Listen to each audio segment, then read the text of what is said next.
Hello guys, আসসালামু আলাইকুম। চলে আসলাম নতুন আরেকটি এপিসোড নিয়ে। সাবওয়ে সার্ভারের ব্যাক স্টোরি নিয়ে আজকে এক্সপ্লেন করব। গাইস, তোমরা রেডি তো?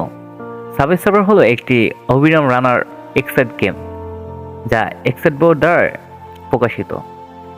এটি গত এক দশকের সর্বাধিক ডাউনলোড করা এবং সর্বাধিক মোবাইল গেমগুলোর মধ্যে একটি অন্যতম হিসেবে রয়ে গেছে।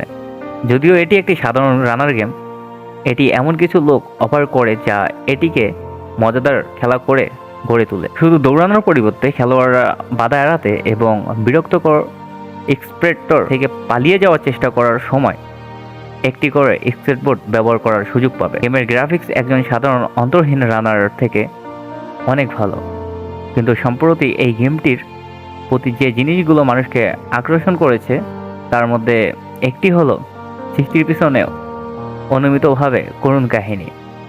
অনেক লোক সেই গল্পটা বিশ্বাস করেছিল, যা গেমটি জনপ্রিয়তা আরও বাড়িয়ে দিয়েছিল এবং আরও বেশি লোকের এতে আকর্ষণ করেছিল।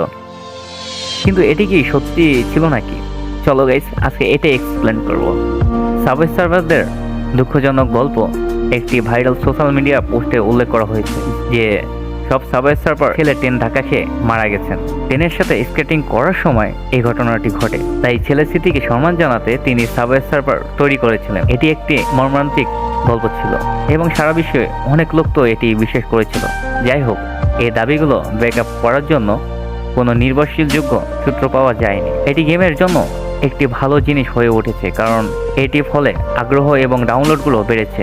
সাবওয়ে সার্ভারদের যদিও এর প্রয়োজন নেই, কারণ এটি ইতিমধ্যে একটি জনপ্রিয় এবং ভালো মন্দ করা গেম, এবং যতটা মর্মান্তিক গল্পটি গেমটির জন্য আকর্ষণ হবে এটি সত্যি নয়। সাবওয়ে সার্ভার সৃষ্টির পিছনে সত্যি জিনিসগুলো সোজা করার জন্য সাবওয়ে সার্ভারের সৃষ্টির জন্য একটি দুঃখজনক বা অনুপ্রেরণামূলক ব্যাক স্টোরি নেই। সাবওয়ে সার্ভারের সিইও মাথিয়াস গ্রেন্ডার 2018 সালে বলেছিলেন যে সাবওয়ে এর প্রতিষ্ঠাতারা যখন অ্যানিমেশন পোস্ট করা শুরু করেছিলেন তখন গেমটি তৈরি করা হয়েছিল।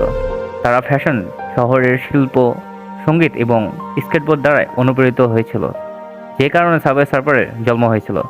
এবং আপনি যদি খেলাটি ঘনিষ্ঠভাবে দেখেন তবে আপনি দেখতে পারবেন যে এই সমস্ত অনুপ্রেরণা এবং স্বীকৃতি উপস্থাপন রয়েছে।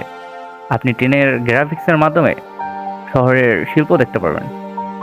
খেলার পাঠভূমি রাস্তার স্বীকৃতিও দেখা যায় এবং চরিত্রদের পরিধান করা বিভিন্ন স্কিন এবং পোশাকের ফ্যাশন পরিদর্শন হয়। এর কোনোটি মৃত্যুপুত্রের কোনো উল্লেখ ছিল না, যা দেখায় মর্মান্তিক কাহিনীটি একটি মিথ্যা ছাড়া আর কিছুই ছিল না।